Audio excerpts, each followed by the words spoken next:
Moi, c'est Kevin. Je suis fleuriste depuis près de 10 ans, même 13 ans, pardon. J'ai ma boutique ici, Escapade Florale, à Ronc depuis 8 ans. J'en ai une que j'ai ouverte au mois de décembre 2019 avec ma femme sur Verviers Sud.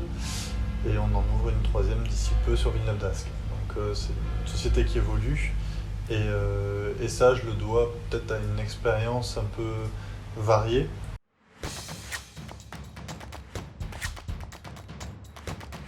J'ai commencé par faire de l'horticulture, donc avec le BEP, Bac Pro et BTS en production horticole. Après, je me suis orienté plus spécifiquement sur la fleuristerie avec le CAP. Et maintenant, je continue de me former encore maintenant et de faire même des concours et autres, quoi. Toujours pour dire de rester à la page.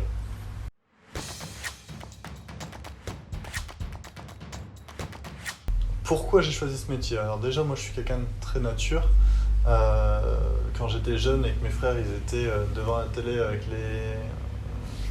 les jeux de télé, des trucs comme ça, moi j'étais plutôt fourré dans le jardin à jardiner, à regarder la nature, à promener, à m'occuper des animaux, des choses comme ça.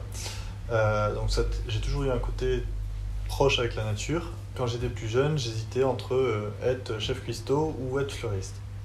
Si j'étais chef cuistot, j'aurais fourni mes propres légumes et mes propres fleurs de mon potager. Et si j'étais fleuriste, je profiterais de la bonne cuisine chez moi tranquillement. Mais il y a vraiment eu une passion qui s'est dessinée pour la fleur. Et donc j'ai commencé par l'horticulture pour vraiment connaître le produit avant de le travailler, et après la fleuristerie pour travailler le produit.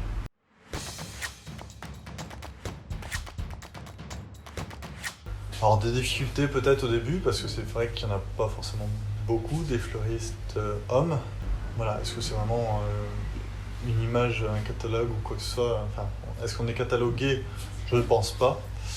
Il y a eu le rapprochement, même ma femme m'a pris pour quelqu'un de gay au début.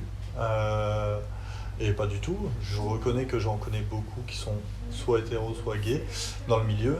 Et ce qui est intéressant, c'est justement l'ouverture d'esprit en fonction du taux de féminité de chaque personne, que ce soit chez les mecs ou chez les femmes.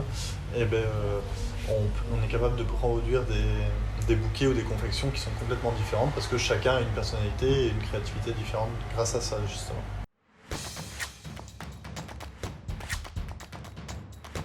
Il faut se faire une place, c'est pas forcément évident, mais je pense que si on a confiance en ce qu'on fait et qu'on aime ce qu'on fait, après on exprime notre... De toute façon, le mot d'ordre de la fleuristerie, en tout cas pour moi, c'est de transmettre de l'émotion. Je le dis souvent, et c'est en étant soi-même qu'on peut transmettre de l'émotion. Donc voilà, après, moi je reconnais, hein, je suis peut-être un mec, je suis peut-être hétéro, et pourtant dans mon travail, parfois il y a certains clients qui voient une touche de féminité. Et je l'assume et je joue là-dessus. Je travaille beaucoup des côtés, les compositions un peu dans l'esprit romantique, ça plaît énormément, et ça peut être une signature. Et à contrario, j'ai un ami qui est fleuriste, qui est homo, et lui par contre, il fait des choses mais extrêmement viril, plein de force et tout ça dans son travail. Et justement, quand on voit le travail, on peut pas deviner la personne qui est derrière. Enfin, un petit peu, mais on ne devinerait jamais qu'il y a un stéréotype qui serait caché derrière. Et pourtant, on a dû y faire face au début. Et maintenant qu'on a fait sa place, les gens nous connaissent. Et puis, même moi maintenant, c'est le couple de fleuristes avec ma femme, quoi. On est tous les deux fleuristes, et c'est le couple, quoi.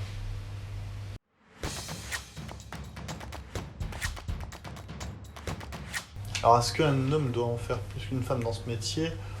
Je pense pas forcément. À part, comme je disais juste avant, le fait qu'il y ait certaines réflexions, peut-être, parce que c'est des métiers où on retrouve beaucoup de femmes. Hein, moi, dans ma propre équipe, on est 12, et sur les 12, je suis le seul homme. Donc voilà, il y a ce côté-là. Après, est-ce qu'il faut en faire plus pour autant? Je pense pas. Là, je prends l'exemple, il n'y a pas si longtemps, la semaine dernière, j'ai fait du recrutement. Une fille qui vient faire un essai et qui me dit et vous êtes fleuriste? Parce que oui, je suis fleuriste. Je suis un homme, je suis le patron et je suis fleuriste aussi. Je suis pas là juste pour dire donner des directives. Non, non, je suis aussi avant tout fleuriste avant d'être patron d'entreprise, quoi.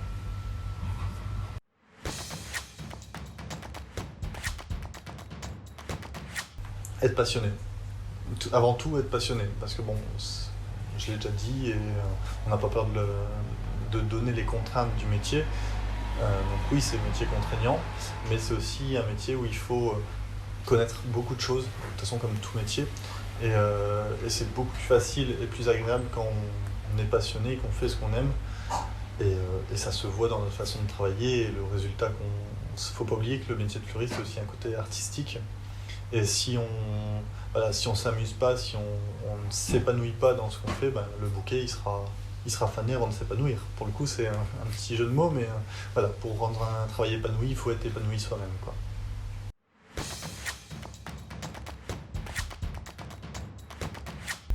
Alors déjà, arrêtez d'écouter les personnes qui pourraient avoir des stéréotypes, parce que clairement, il n'y a aucun métier qui est plus fait pour une femme ou pour un homme.